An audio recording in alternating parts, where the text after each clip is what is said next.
As La Crosse voters head to the polls tomorrow, they'll be faced with an unusual conundrum. Only 2 names on the ballot for 3 open seats on the La Crosse School Board. Yeah, the disjointed ballot is the result of a tumultuous year in the school district that left board members with the difficult decision of which schools to close to shore up a multi-million-dollar shortfall. And now voters are left with a tough decision of their own: how to fill 3 vacant seats with 2 names in a blank line.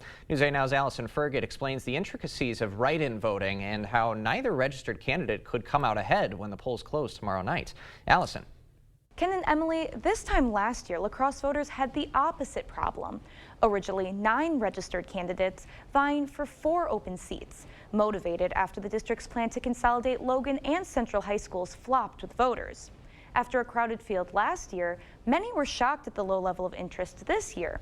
But that didn't last for long. The reason I ran for school board, there was some things lacking in the La Crosse School District in terms of transparency. When the deadline to file came and went this January, only 2 candidates qualified to have their names on the ballot for La Crosse's school board. La Crosse Beverage brand manager Tim Alberts and 18-year-old Central high school student Adam Manka. I was very surprised to see there was a lack of candidates. I was fully expecting this full pool. For weeks, it looked certain each candidate had secured his spot on the board. Then something strange happened. One by one, 7 new candidates came out of the woodwork, each spurred on by the district's consolidation plan and hopeful you'll write their name on that blank line Tuesday. We've had contests before at federal level where there's been a number of registered write-ins, but for a local contest, I would say this is the first in quite a while. Now it's anybody's guess who will come out on top when the election night dust finally settles. Just because Manka and Alberts are the only official names on the ballot doesn't mean they're guaranteed their spots on the school board. With write-in candidates outnumbering them and actively campaigning for your vote, it's possible they could win all 3 seats. The election workers will have to page through each of the ballots, pull out any ballot that has a written name, and will have to tally those separately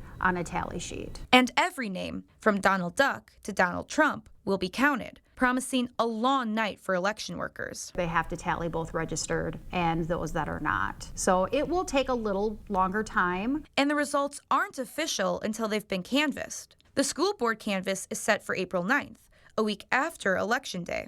And if that wasn't complicated enough, there's another twist. The tally sheets the city gives the district will have write-ins recorded exactly as they're written. So maybe there's a misspelled name. It's going to be up to the canvass to determine whether that misspelled name was it the intent of maybe a registered write-in candidate. It's going to be up to that canvass to make those determinations. Meaning the canvassers will decide whether the runner gets the error. Regardless of what happens, one thing's for certain. At least one write-in candidate will claim a school board seat, and it will be a week before we know for sure who that will be. If you want to learn more about the 7 write-in candidates, we have extended interviews with them posted on the elections page of our website, news8000.com. Ken and Emily? All right, thank you, Allison.